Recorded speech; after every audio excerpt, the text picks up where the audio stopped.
wabarakatuh. Waalaikumsalam warahmatullahi wabarakatuh. Alhamdulillahirabbil alamin. Wassalatu wassalamu ala asyrofil anbiya'i wal mursalin sayyidina maulana Muhammadin wa ala alihi wa sahbihi ajma'in. Amma ba'du. Yang terhormat Ibu Kepala Sekolah SDN Gedung Pari 1, yang saya hormati Bapak Ibu Dewan Guru beserta staf SDN Gedung Pari 1.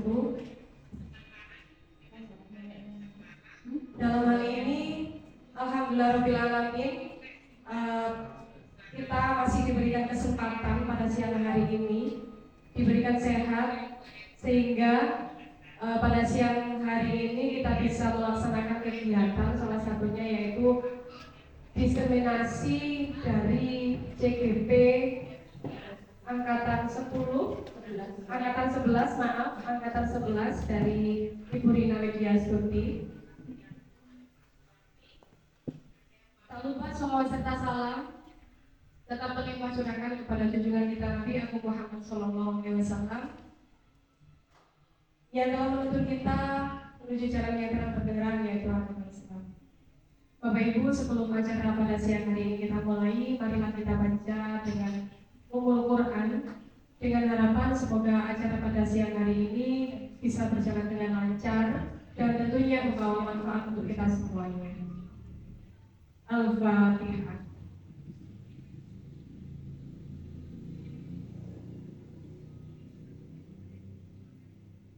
Terima kasih. Selanjutnya, di sini saya perlu menyampaikan bahwasannya saya di sini mewakili Ibu Istiqomah selaku Kepala SDN Gedung Pari 1, yang kebetulan pada hari ini juga ada berhalangan hadir karena ada rapat di Jombang. Sehingga di sini saya diberikan kesempatan untuk membuka acara pada siang hari ini.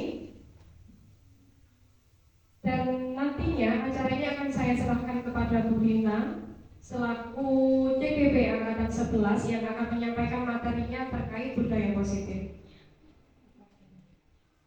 Budaya positif di sekolah sebenarnya sangat penting dan sangat perlu dilakukan sebagai salah satu pendidikan karakter yang diterapkan, yang wajib diterapkan untuk siswa-siswi kita. Dengan disiplin positif ini, tentunya kita bisa mengontrol siswa-siswi kita sesuai dengan apa yang kita harapkan. Nah, untuk lebih jelasnya nanti materinya akan disampaikan oleh Bu Rina, dan dengan harapan materi yang telah disampaikan nanti dapat Bapak Ibu Guru praktekkan selama pembelajaran, baik itu di dalam pembelajaran maupun di luar pembelajaran. Mungkin hanya itu yang bisa saya sampaikan, dan selanjutnya saya akan menyerahkan sepenuhnya kepada Bu Rina Widyastuti selaku CGP angkatan 11 yang akan menyampaikan materi budaya positif. Monggo Bu Rina. Terima kasih Bu Budi. Assalamualaikum warahmatullahi wabarakatuh.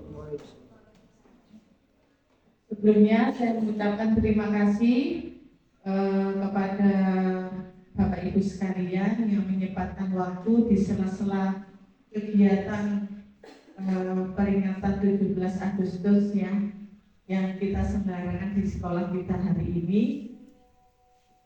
Di sini saya akan menyampaikan kegiatan diseminasi aksi nyata tentang budaya positif yang merupakan salah satu tugas dari CGP atau calon guru penggerak angkatan 11.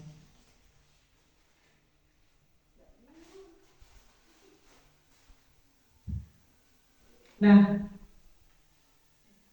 kita awali dengan bagaimana kita berinteraksi.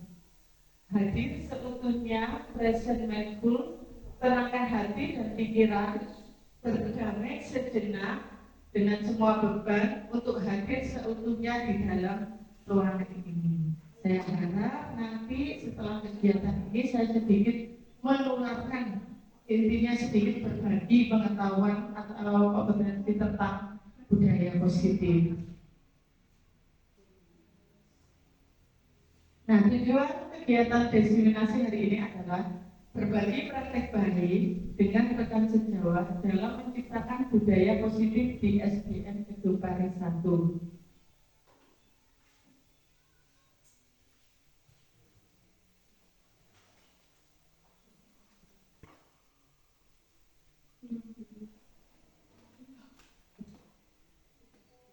Yang kedua, berdiskusi dengan rekan sejawat tentang bagaimana budaya positif di sekolah.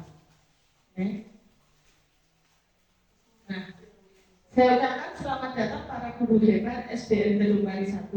Marilah bersama berkolaborasi dengan mendukung terwujudnya disiplin positif di lingkungan SDN Kedung Pari 1. Bersama kita bisa. Mengingat ya sekarang bahasanya campuran awal. Kan jenengan tahu sendiri di lingkungan kita, siswa-siswi kita karakternya bagaimana.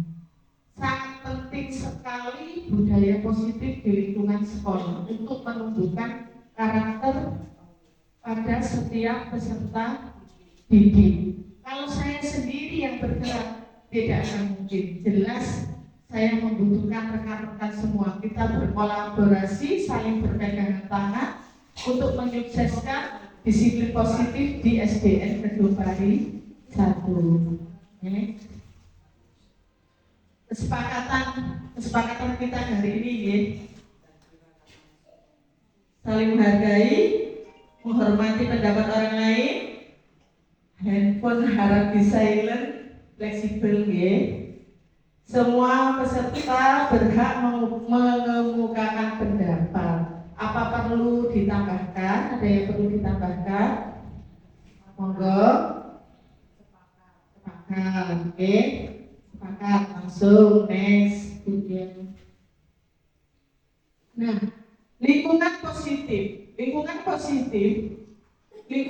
di mana terciptanya sebuah keadaan yang harmonis untuk melakukan hubungan timbal balik.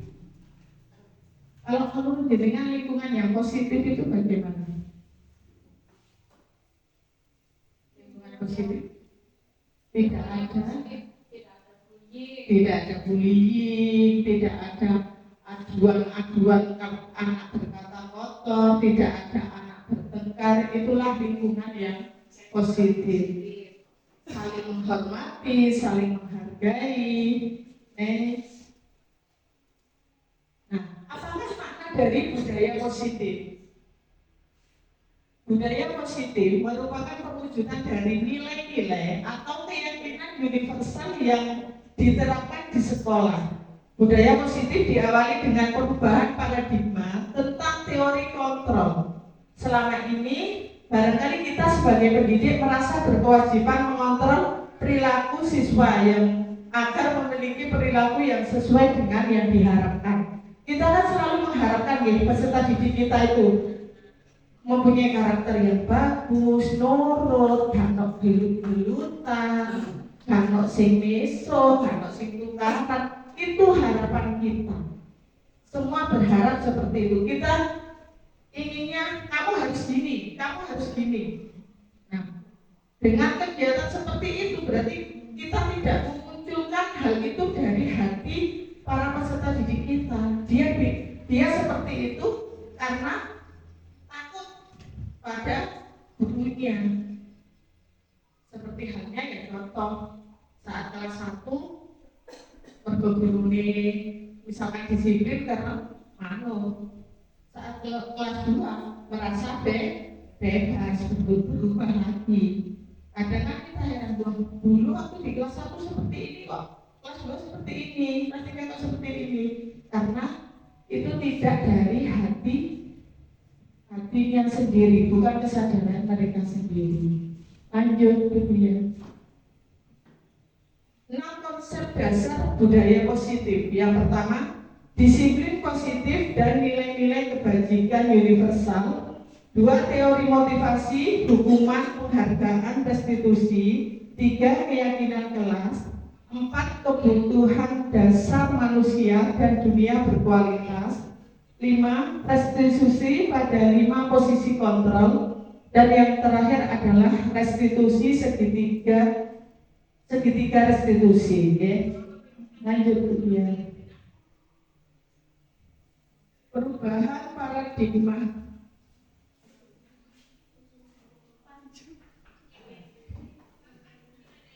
Menurut filosofi KHD, pendidikan adalah menuntut segala kekuatan kodrat yang dimiliki anak agar ia mampu mencapai keselamatan dan kebahagiaan yang setinggi-tingginya, baik sebagai seorang manusia maupun sebagai anggota masyarakat. Karena semua anak terlahir dengan bakat masing-masing.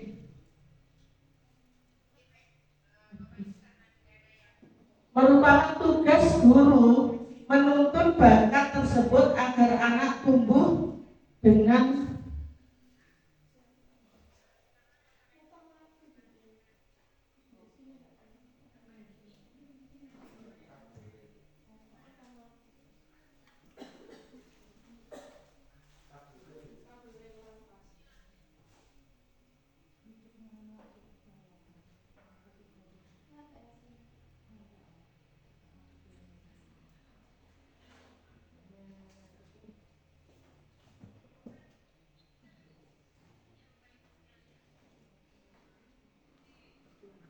Oke, saya ulang lagi. Semua anak terlahir dengan bakat masing-masing dan merupakan tugas seorang guru menuntun bakat tersebut agar anak tumbuh dengan selamat dan bahagia. Guru diibaratkan sebagai petani, murid diibaratkan sebagai biji jagung. Kodrat alam dan kodrat zaman berpihak pada murid. Itu adalah filosofi pendidikan menurut KHD. Jadi setiap anak itu terlahir sudah membawa bakat dan potensinya masing-masing. Tinggal kita sebagai pendidik, bagaimana cara kita memunculkan potensi yang ada pada diri anak-anak, bukan merubah, tetapi memunculkan, ya, sesuai dengan kodrat alam. Kodrat alam itu artinya adalah dirinya sendiri. Dan kodrat zaman maksudnya adalah perkembangan teknologi. Nah, perubahan paradigma untuk membangun budaya positif sekolah perlu menyediakan lingkungan yang positif, yang aman dan nyaman agar peserta didik mampu berpikir dan bertindak dan mencipta dengan merdeka, mandiri dan bertanggung jawab. Karena hal ini akan berdampak pada perkembangan dan pembentukan karakter peserta didik.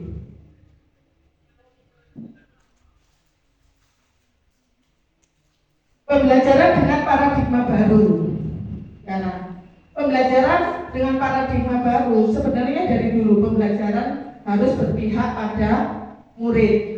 Pembelajaran yang dirancang berdasarkan pembelajaran berpihak pada murid. Salah satunya adalah pembelajaran berdiferensiasi. Dengan berdiferensiasi, peserta didik dapat belajar sesuai dengan kebutuhan dari tahap perkembangannya guna mewujudkan profil pelajar Pancasila. Seperti halnya berdiferensiasi sesuai dengan kebutuhannya, sesuai dengan minatnya. Setiap peserta didik itu mempunyai kebutuhan masing-masing, mempunyai cara belajar masing-masing, mempunyai potensi masing-masing. Kadang kalau kita membayangkan berdiferensiasi, seandainya anak itu dalam satu kelas otomatis ada yang kinestetis, ada yang visual, ada yang auditory. Membayangkan saja mungkin masuk pendidik harus lari ke sana, ke sini, ke sana, ke sini. Tidak, ya. Tetapi bagaimana strategi kita dalam memfasilitasi pembelajaran tersebut agar semua kebutuhan peserta didik bisa terpenuhi. Sekarang, apa makna dari kata disiplin? Disiplin sering dikaitkan dengan tata tertib, teratur, dan kepatuhan pada peraturan. Kata disiplin sering dihubungkan dengan hukuman. Justru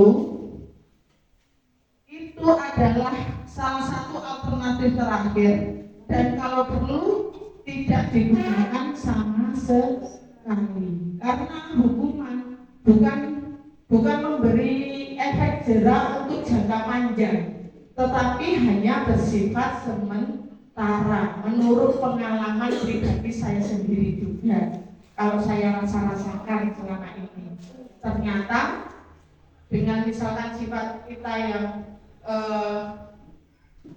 mendisiplinkan anak dengan misalkan dengan tegas, justru anak itu sehari dua hari sudah mengulang lagi dengan kesalahan yang sama.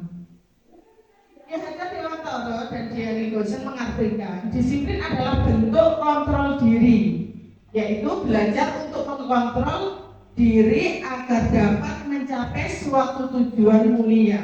Nah, di sini mengacu pada nilai-nilai atau prinsip yang mulai dianut oleh seseorang. Jadi disiplin itu bukan dengan arti kata aturan tegas tadi, tetapi mempunyai nilai kontrol.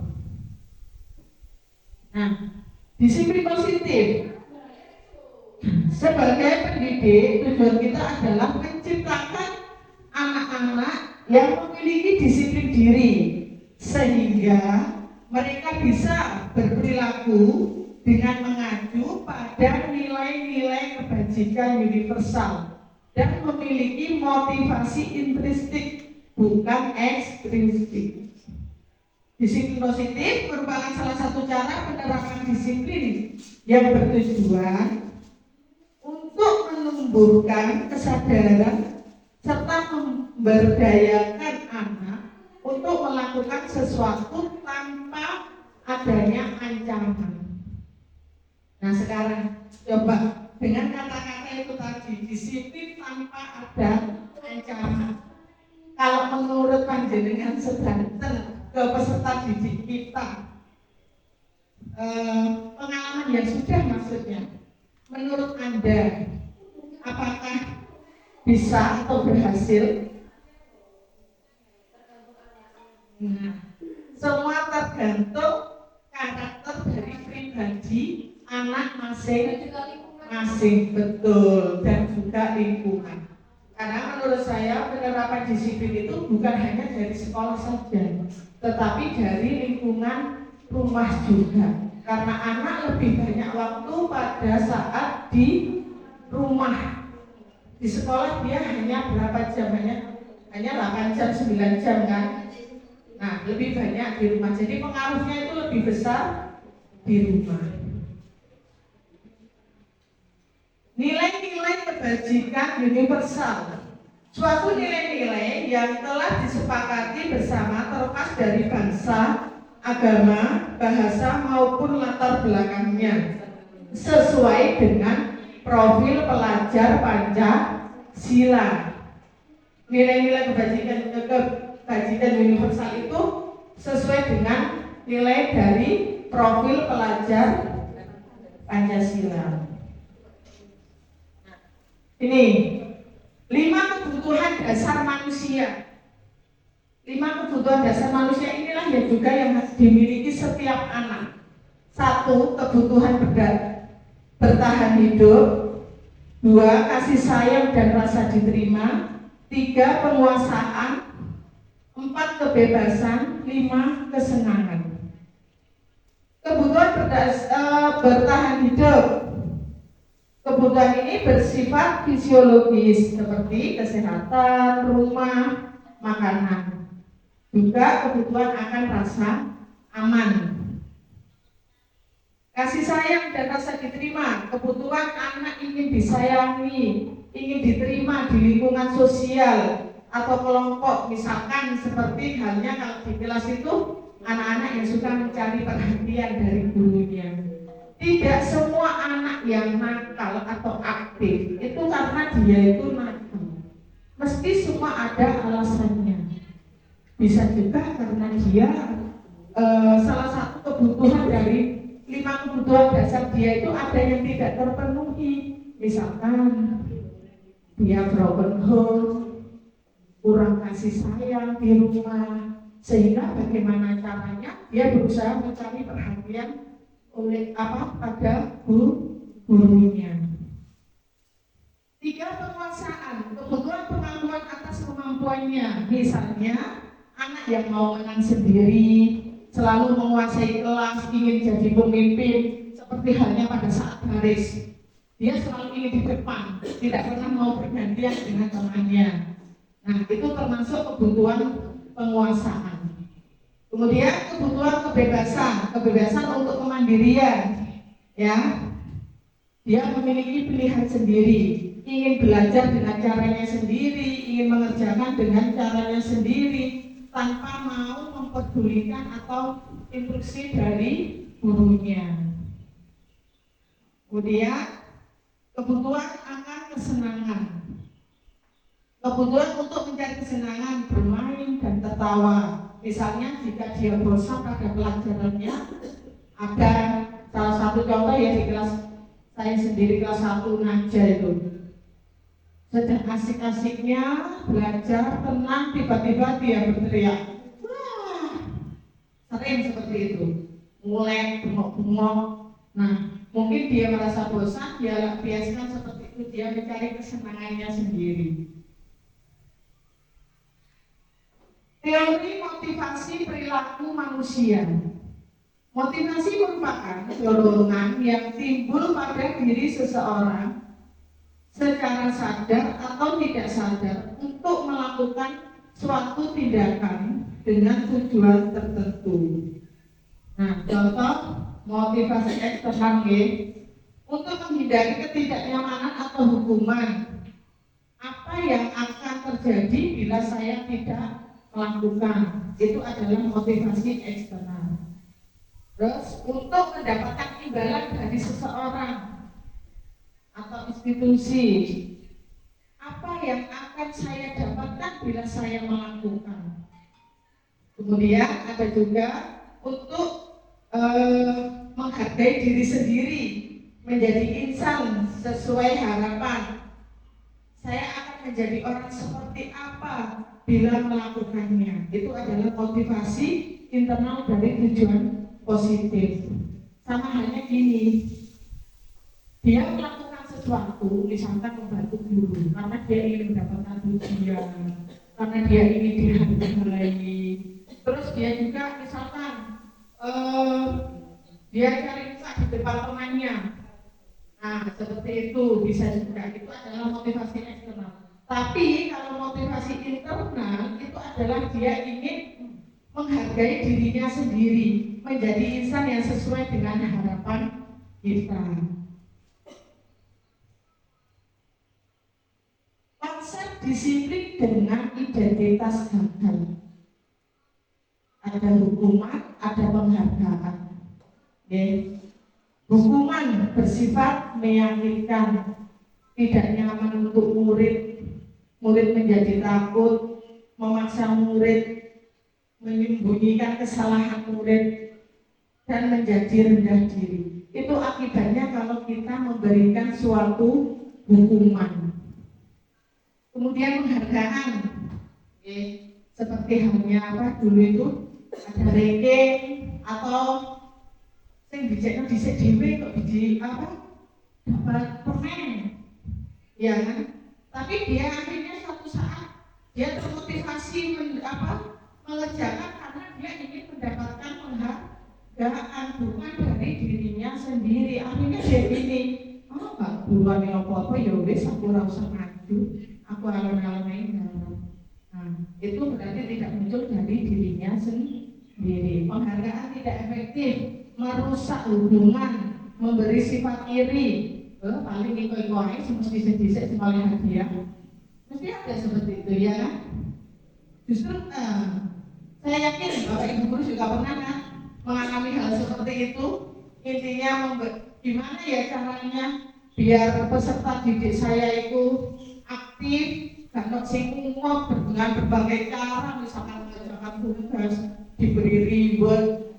Nah, sebenarnya tujuan kita itu untuk menyampaikan anak-anak supaya aktif dan pembelajaran, tapi itu malah salah. Terus menghukum Nah ini juga yang ingin saya hilangkan. Jadi membuat anak-anak itu rasa ingin atau daya saingnya itu hilang. Mesti gini, paling si ranking siji sampai ini, paling iki sampai ini si ranking siji sudah terjuara. Paling aku pancet ya. Nah, itu kan berarti dia tidak mempunyai jiwa kompetisi, tidak ingin. Padahal kalau dinilai, kita sering mengingatkan sampai lumakne podo, yang jane podo, kenapa dia bisa ranking kok sampai enggak? Tujuannya sebenarnya ingin menyadarkan dirinya, tetapi anggapannya malah berbeda. Merampas hak menghargai dirinya itu adalah efek dari pemberian penghargaan. Sekarang konsep disiplin dengan identitas sukses, konsekuensi dan restitusi. Konsekuensi penguatan jangka pendek, perlu monitoring berkelanjutan, stimulus respon, terus murid menghormati peraturan, kehilangan waktu untuk merenungi kesalahan. Itu adalah konsekuensi. Kalau restitusi, murid bertanggung jawab atas perilakunya, fokus pada pemecahan masalah dalam jangka panjang. Murid menghormati dirinya dan orang lain, teori kontrol dirinya, yang memegang kontrol dirinya sendiri. Kemudian murid bersemangat untuk memperbaiki kesalahan. Karena apa? Pada saat restitusi kita tidak menjatuhkan anak, justru kita membantu anak menyadari kesalahan. Nah, ini konsekuensi. Konsekuensi itu sudah terencana atau sudah disepakati. Biasanya diberikan berdasarkan suatu data yang umumnya dapat diukur. Umumnya dibuat oleh guru atau sekolah yang harus kita terima. Murid tidak nyaman untuk jangka waktu pendek. Misalkan 3 kali tidak mengerjakan PR, maka murid kehilangan waktu untuk bermain. Sekarang menurut pengalaman yang terjadi di sekolah kita, apabila melakukan pelanggaran terus menyiram tanaman, bagaimana menurut masing-masing sekolah? Apakah itu bisa menghilangkan sifat disiplin anak untuk agar tidak melanggar lagi? Nah, berdasarkan pengalaman yang sudah berjalan, justru kadang anak itu lebih memilih apa? Nyiram tanaman daripada pelajaran. Betul sekali. Terus dengan menulis 50 kali, 100 kali tidak jelas.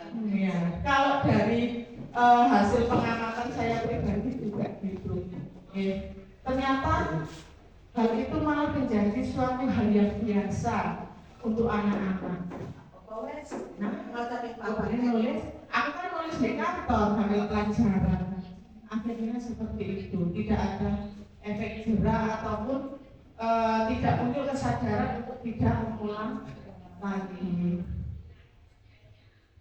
Nah, sekarang Bapak Ibu, kita main tebak-tebakan. Ini termasuk hukuman atau konsekuensi. Yang pertama, mencatat 100 kali di dalam buku kalimat saya tidak akan terlambat lagi. Hukuman. Lari keliling lapangan 2 kali karena terlambat hadir. Hukuman. Murid diminta push up 15 kali karena tidak menggunakan masker ke sekolah. Hukuman. Mengganti kertas tugas teman yang telah dicoret. Konsekuensi. Membersihkan tumpahan air di meja tulis karena tersenggol pada saat pelajaran. Konsekuensi. Meminta murid tidak mengenakan sepatu seharian di sekolah karena tidak mengenakan sepatu hitam. Hukuman. Hasilnya itu tidak. Nah, betul sekali, ya. Bapak Ibu sudah bisa membedakan mana yang hukuman, mana yang konsekuensi. Sekarang keyakinan kelas. Keyakinan kelas adalah nilai-nilai kebajikan atau prinsip-prinsip universal yang disepakati bersama secara universal, lepas dari latar belakang suku, negara, bahasa maupun agama di kelas kita. Menurut Gosen, suatu keyakinan akan lebih memotivasi seseorang dari dalam atau intrinstiknya. Seseorang akan lebih bersemangat untuk menjalankan keyakinan daripada hanya sekedar mengikuti serangkaian peraturan. Sekarang saya tanya, bedanya peraturan dengan keyakinan? Kalau peraturan Langsung ditentukan. maksudnya ditentukan. Kalau keyakinan dibentuk dan bersama peserta didik. Nah, itulah bedanya. Keyakinan itu kita buat bersama dengan peserta didik. Apabila peserta didik yang memunculkan ide itu sendiri, lahir dari diri peserta didik itu sendiri, kemungkinan untuk melanggarnya itu kemungkinan kecil, karena dia ingat sendiri, pasti dia ingat, karena dia yang membuat sendiri. Tapi kalau peraturan yang sudah ditentukan, ngocoai mana sama meneh eling-eling, setidaknya seperti itu, oke? Mengapa keyakinan kelas? Mengapa tidak peraturan kelas? Yaitu tadi, mengapa ada peraturan menggunakan helm ketika mengendarai kendaraan roda bermotor? Untuk apa? Paling keselamatan, tidak ditilang, apa namanya? Panas, tidak kena debu, dengan berbagai macam alasan, ya.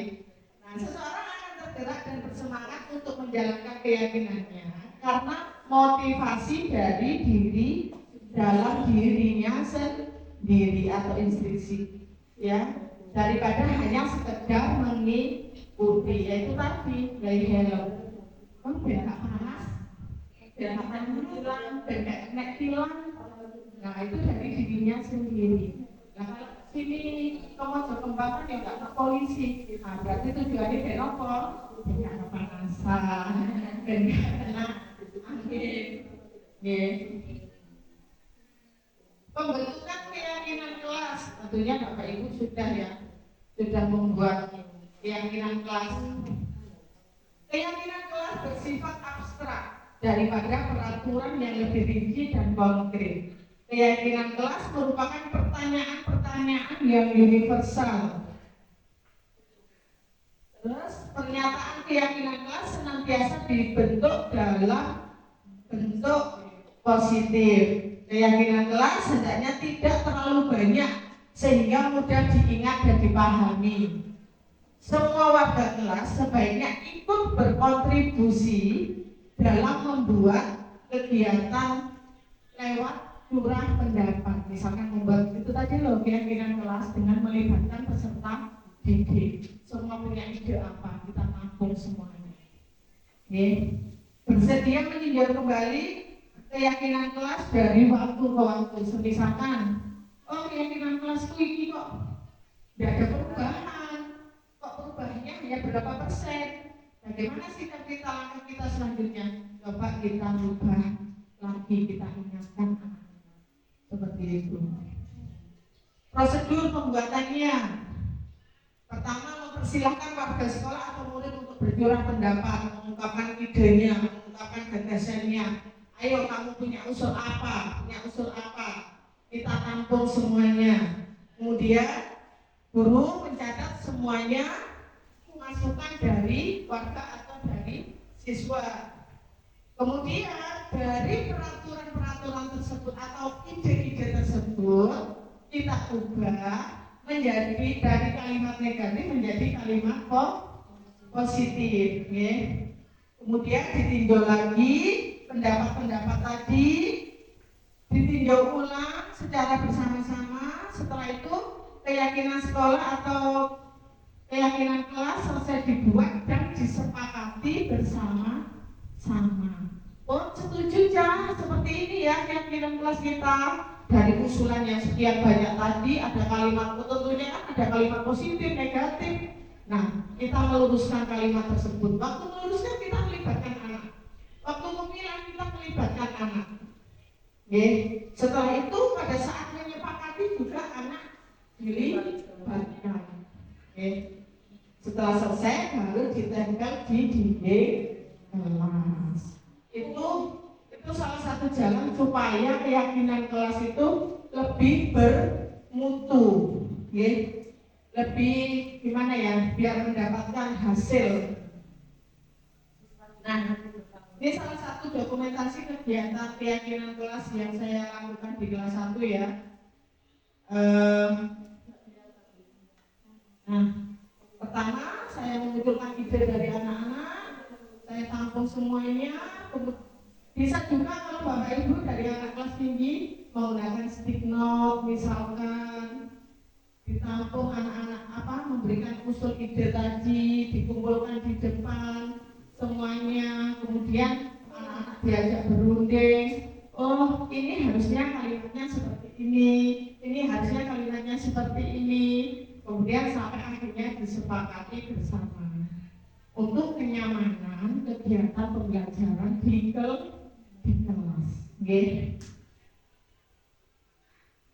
Nah, sekarang kita bahas yang keempat adalah kebutuhan dasar manusia yang tadi saya sebutkan: bertahan hidup, kasih sayang, penguasaan, kebebasan, dan kesenangan. Nih, bertahan hidup.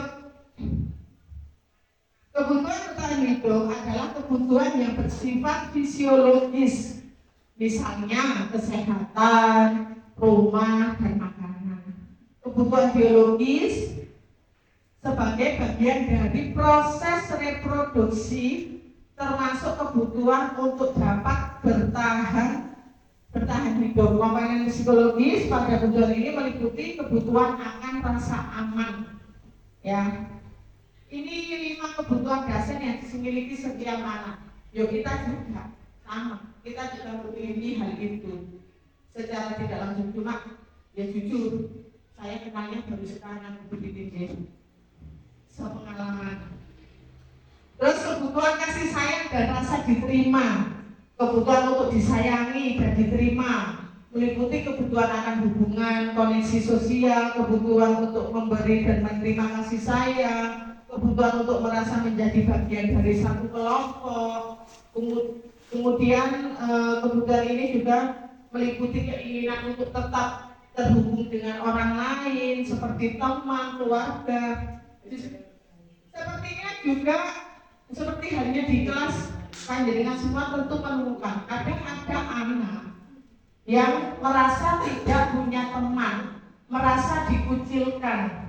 Nah, itu berarti salah satu kebutuhan rasa diterima anak tersebut belum terpenuhi. Interaksi sosialnya dengan teman-temannya belum terpenuhi. Kebutuhan akan penguasaan.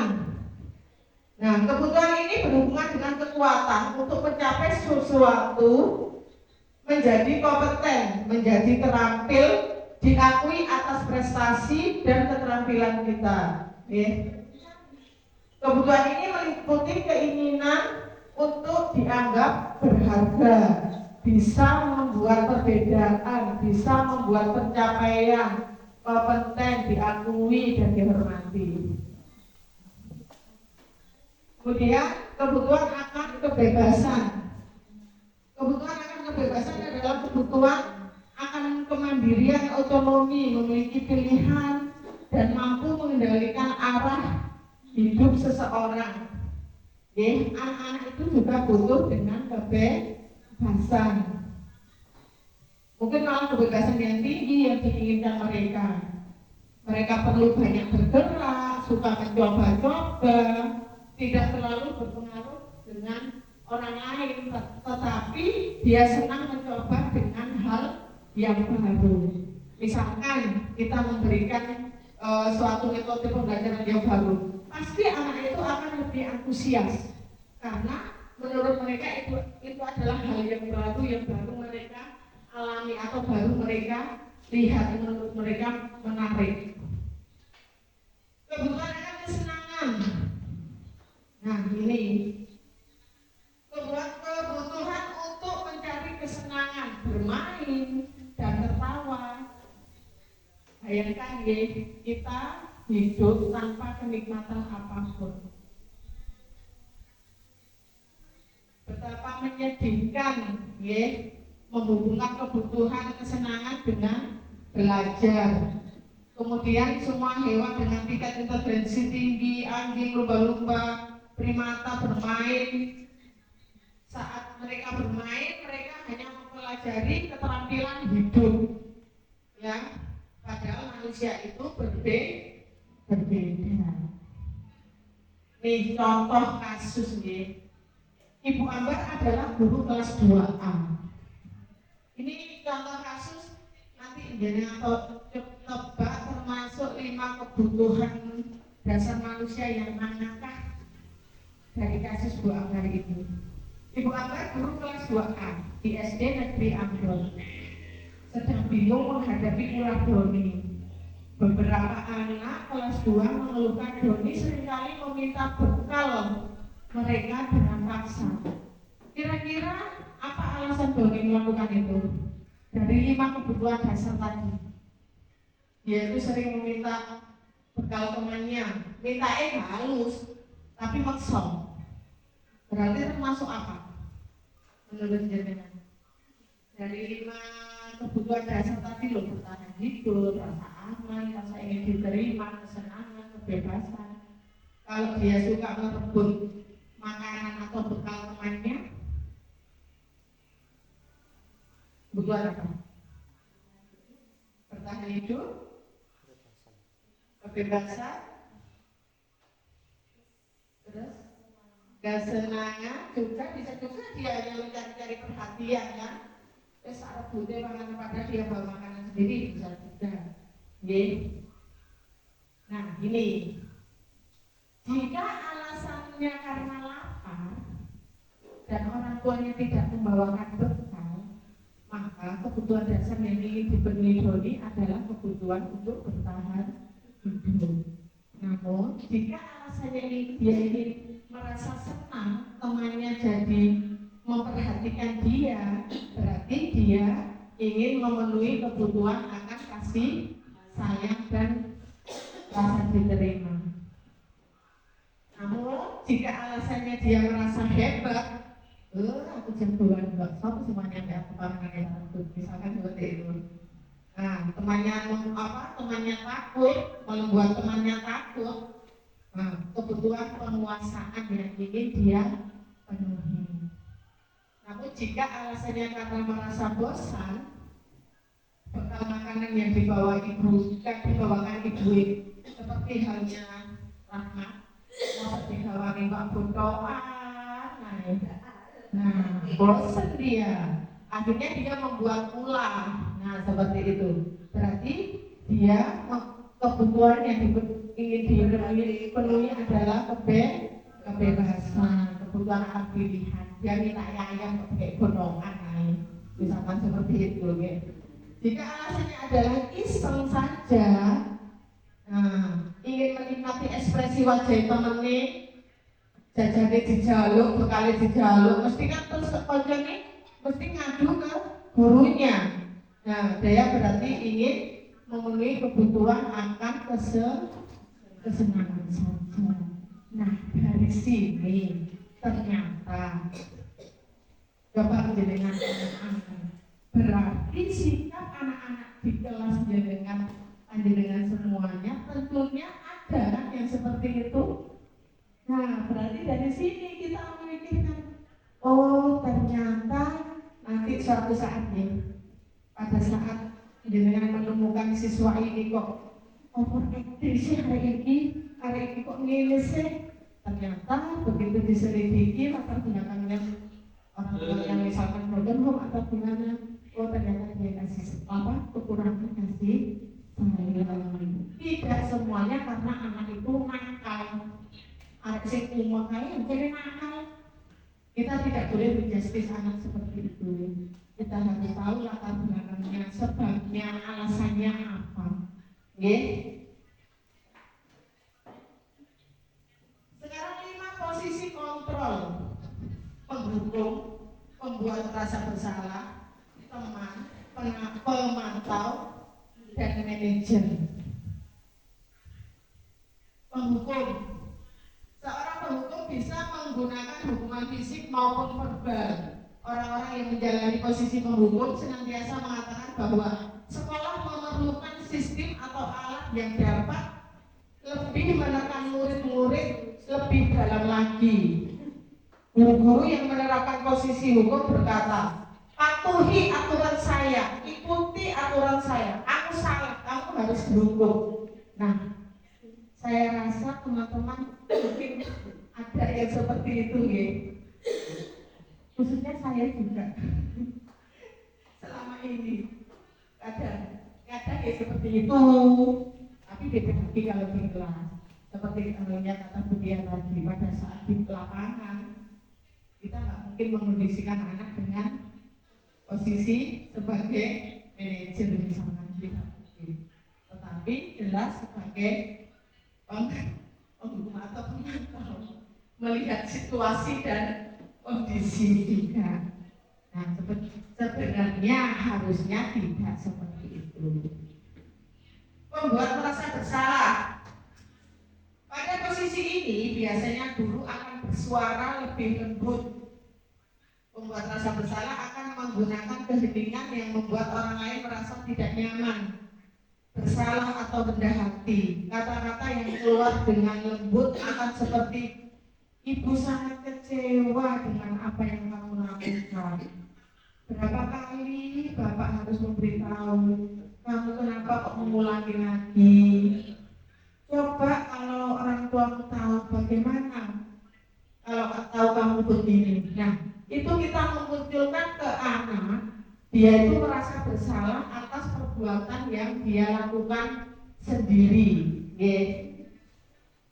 Pernahkah Anda seperti itu, Bapak Ibu Guru? Sudah pernahkah ulang memunculkan rasa bersalah ke anak-anak? Iya.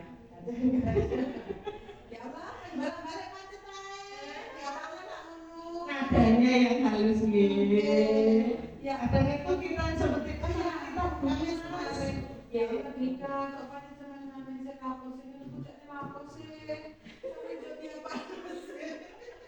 Geng. Nah, sama aja saya kemarin itu firman di kelas sudah atur 2 hari dulu. Ya Allah, firman Budi naik lupa kok sampai kok aja tay soalnya gak pengen jadi anak pinter tapi pengen bu tadi perbuatannya benar apa salah bu ya tahu loh sebenarnya tapi saya merasa belum bisa memunculkan kesadaran dari hati tersebut Kurang sabar.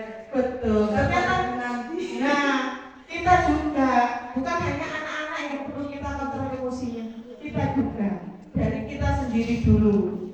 Nah, seperti halnya guru adalah teladan bagi murid nih. Tadi contoh nih, tadi gurunya dhisik belajar sabar. Nah, biar diikuti oleh siswanya. Ini memposisikan diri sebagai teman. Guru pada posisi ini tidak akan menyakiti murid, namun akan tetap berupaya mengontrol murid melalui persuasi. Posisi teman pada guru bisa negatif ataupun positif. Positif di sini serupa dengan hubungan baik yang terjalin antara guru dan murid. Guru di posisi teman menggunakan hubungan baik dan humor untuk mempengaruhi seseorang.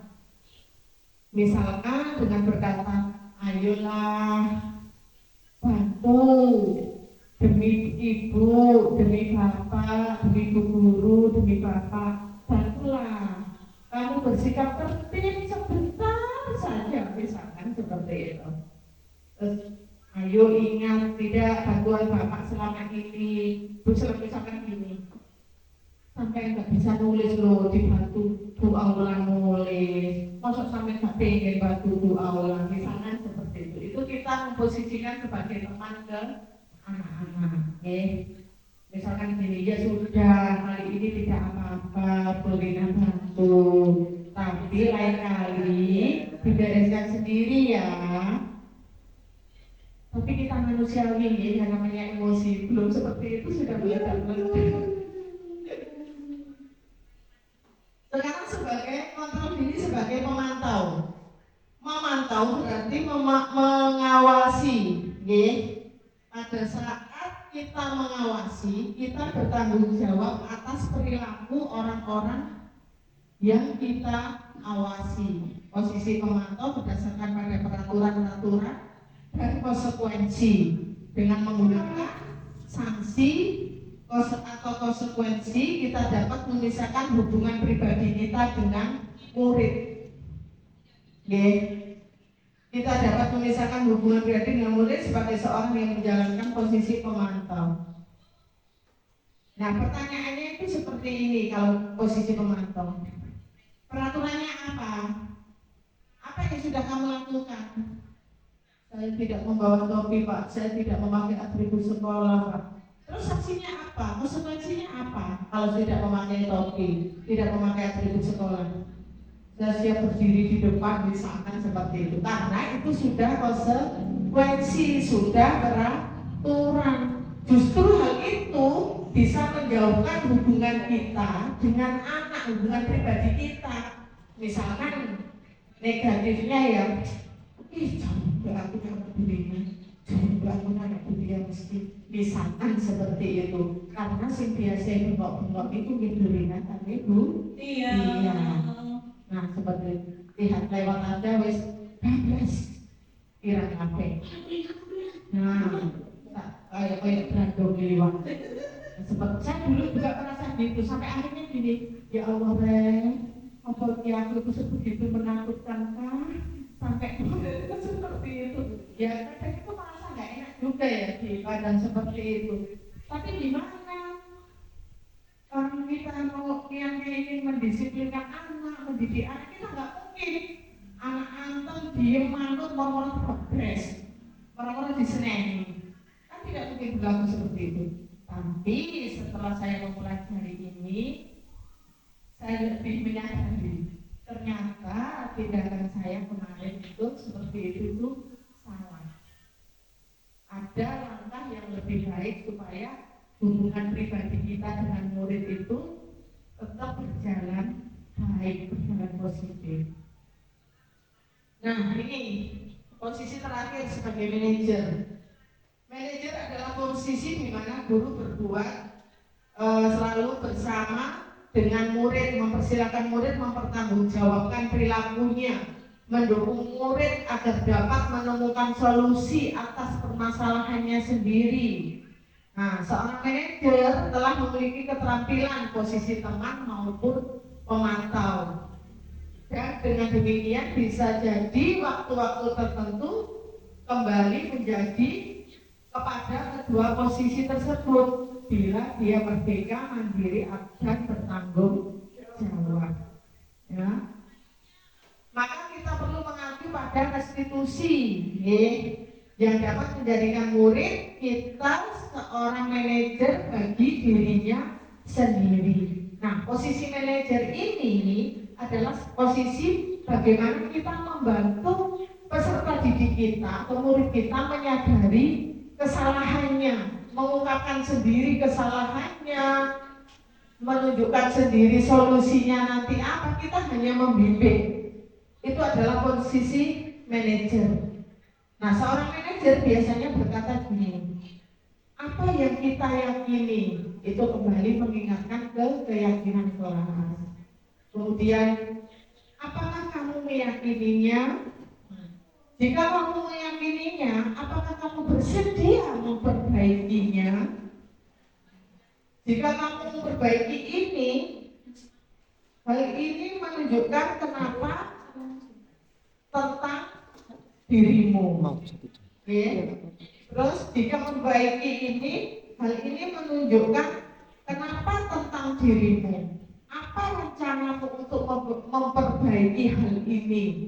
Itu adalah jika posisi kita sebagai manajer. Jadi kita menggiring, menuntun anak untuk menemukan solusi, menemukan permasalahannya sendiri, menemukan solusi dari masalahnya.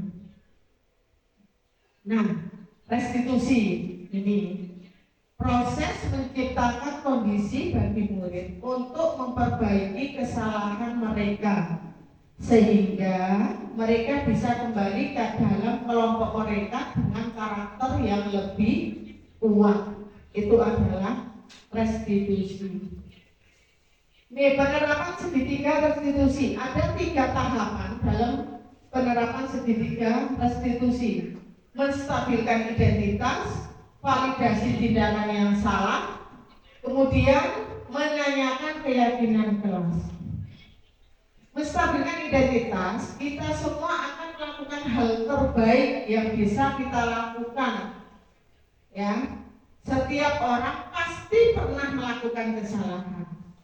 Kamu bukan satu-satunya yang pernah melakukan hal ini.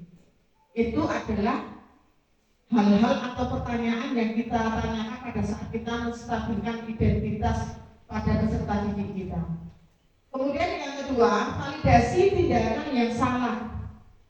Semua perilaku memiliki alasannya.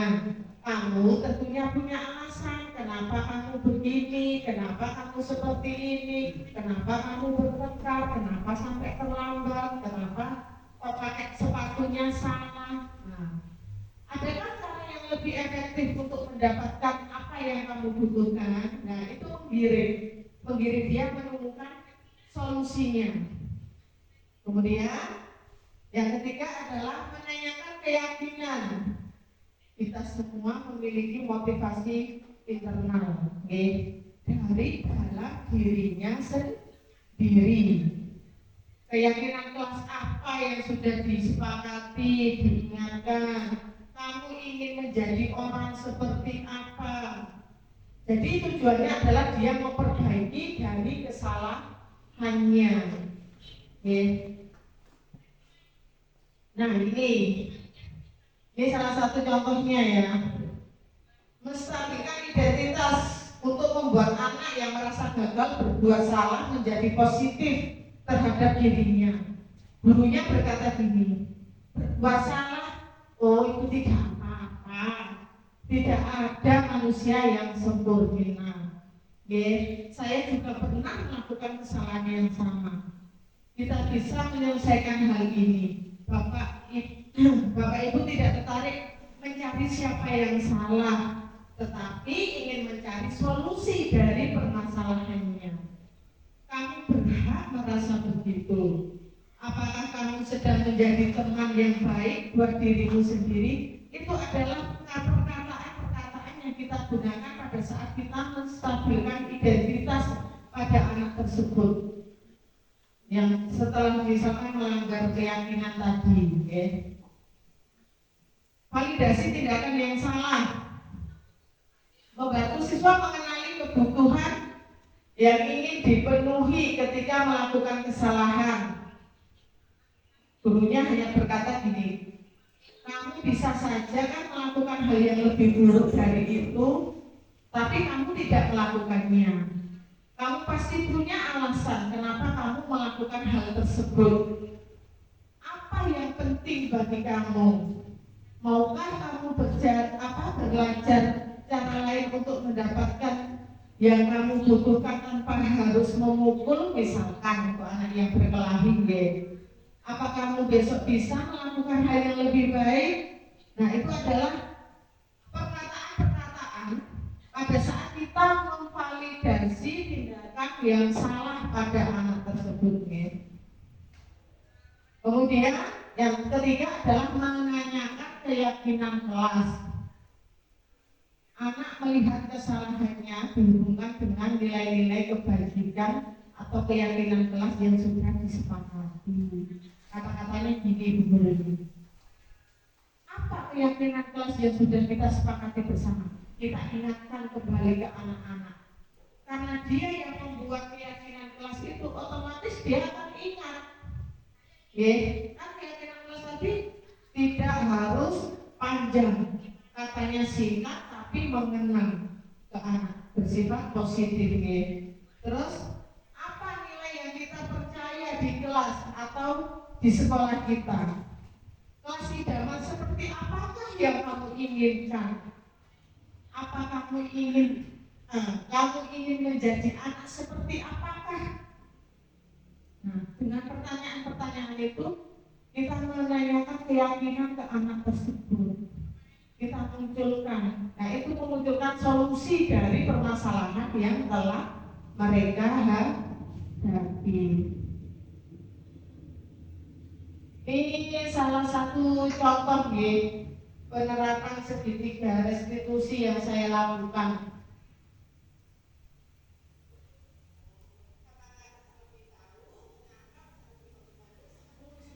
Kamu makan di atas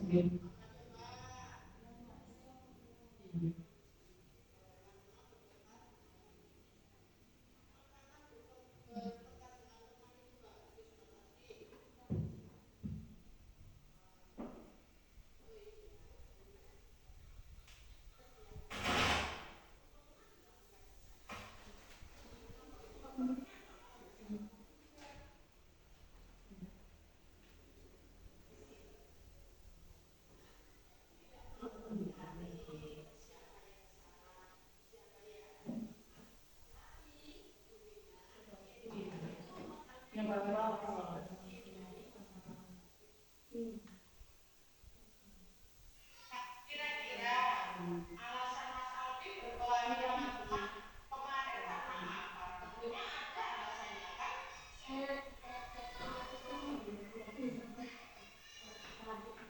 Loh, kenapa Mas Aldi mau? Apakah berkelahi itu termasuk perbuatan baik atau jelek? Nah, kan Mas Aldi kemarin berkelahi dengan teman.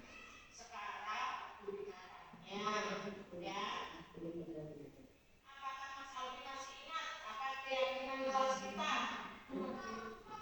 Nah, Mas Aldi menganggap keyakinan kelas apa kira-kira? Sekarang menurut Mas Aldi, saling menghormati itu penting tidak? Berarti kira-kira menurut Mas Aldi penting ya. Kira-kira apa yang akan Mas Aldi lakukan ke depannya nanti?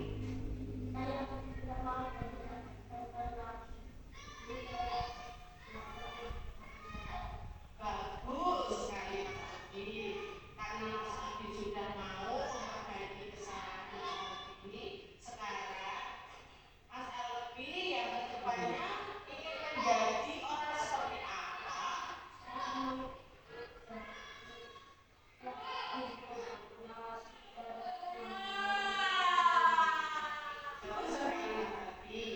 Karena Mas Aldi sudah mau memperbaiki kesalahan sekarang Mas Aldi ke depannya ingin menjadi orang seperti apa sih?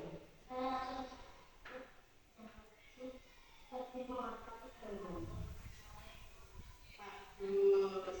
Sekarang Mas Aldi sudah menemukan solusi dari permasalahan Mas Aldi akan menjadi orang yang bisa lebih menghargai dan menghormati teman-temannya ya. Nah, ini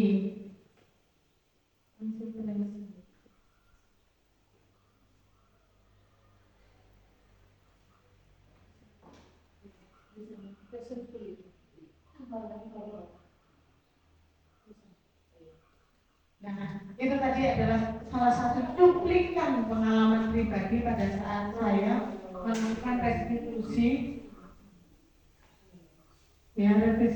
kepada salah satu peserta didik kita kelas 3 kemarin yang melakukan pelanggaran berkelahi dengan temannya. Dan saya memposisikan diri sebagai manajer untuk melakukan restitusi.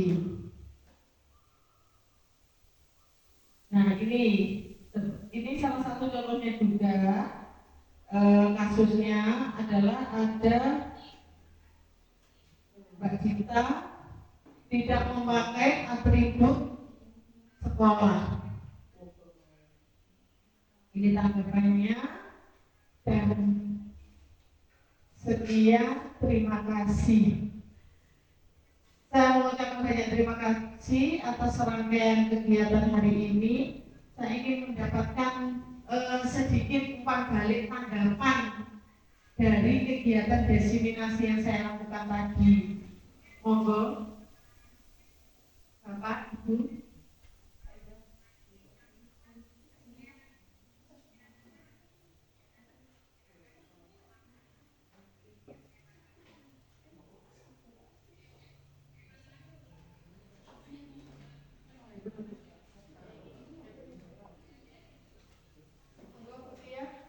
Sedikit umpan balik dari kegiatan diseminasi yang saya lakukan tadi menurut panjenengan. Jadi monggo diri aja nanti dari situ monggo.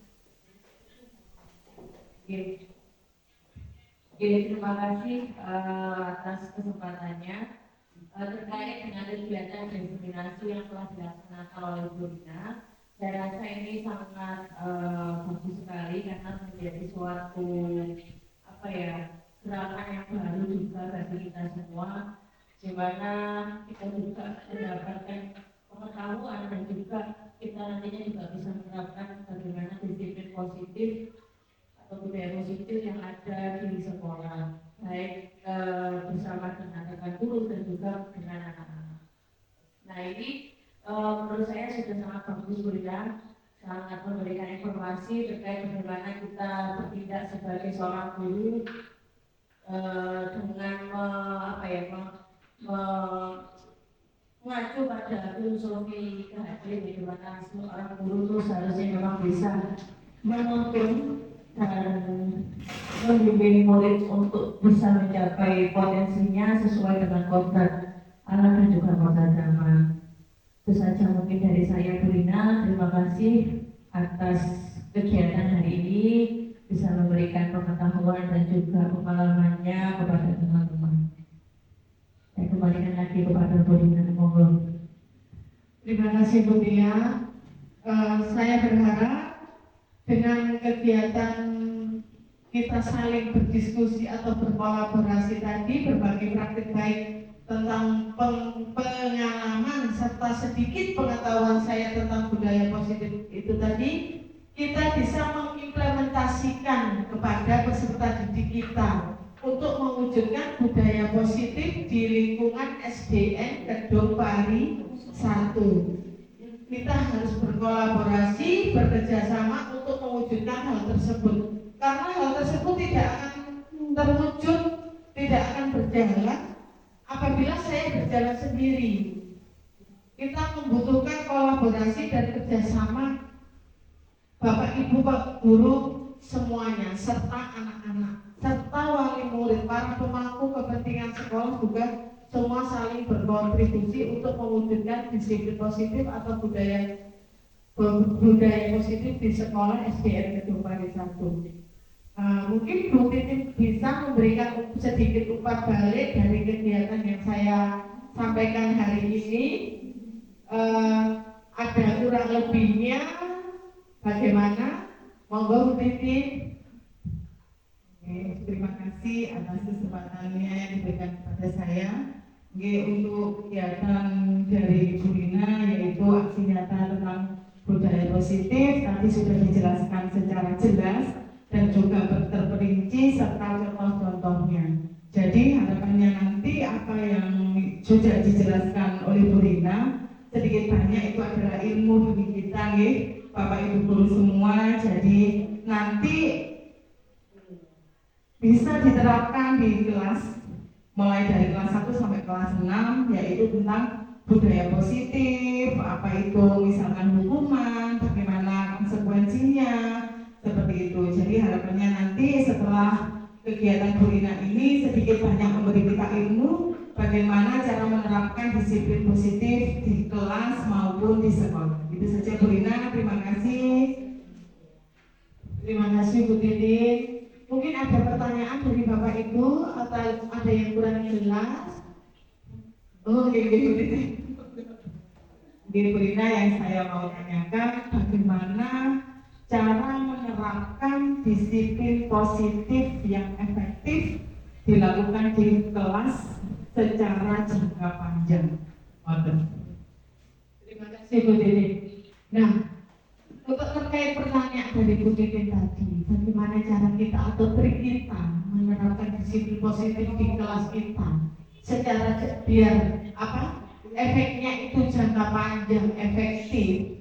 Nah, menurut saya, khususnya saya sendiri yang memegang di kelas 1 disiplin positif atau budaya positif dari anak itu harus kita munculkan dari hatinya.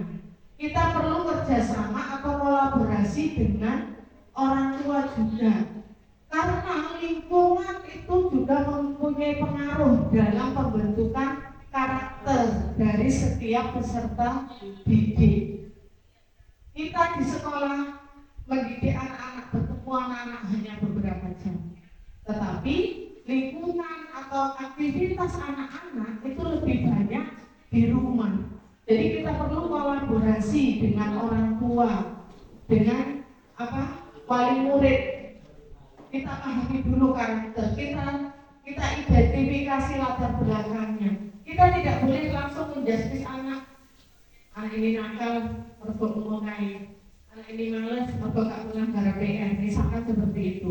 Tetapi kita cari akar permasalahannya, kita lihat sebabnya apa, kita selidiki dari 5 kebutuhan manusia tadi. Apa yang tidak terpenuhi dari anak tersebut sehingga anak tersebut bersikap seperti itu. Nah, kita lebih menjalin hubungan pribadi antara diri kita dengan peserta didik, bukan lagi menerapkan pemantau atau hukuman yang bisa mengakibatkan kita lebih jauh dengan pribadi peserta didik, tapi kita mendekat ke pribadi setiap peserta didik. Khususnya mungkin saya pribadi kelas 1 ya, saya juga mencoba mengimplementasikan Bu Titin dari mulai jika kelas 1 diterapkan, nanti kelas 2 juga diterapkan, kelas 3 dan saling berkelanjutan, insya Allah akan terpenuhi, akan terwujud disiplin positif di SD kita. Seperti itu Bu Titin. Ada lagi? Nah, kiranya sudah cukup ya.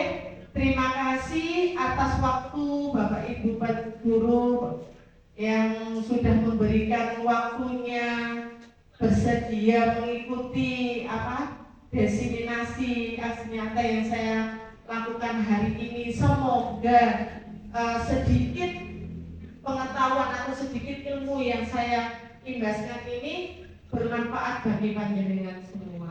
Saya akhiri. Wassalamualaikum warahmatullahi wabarakatuh.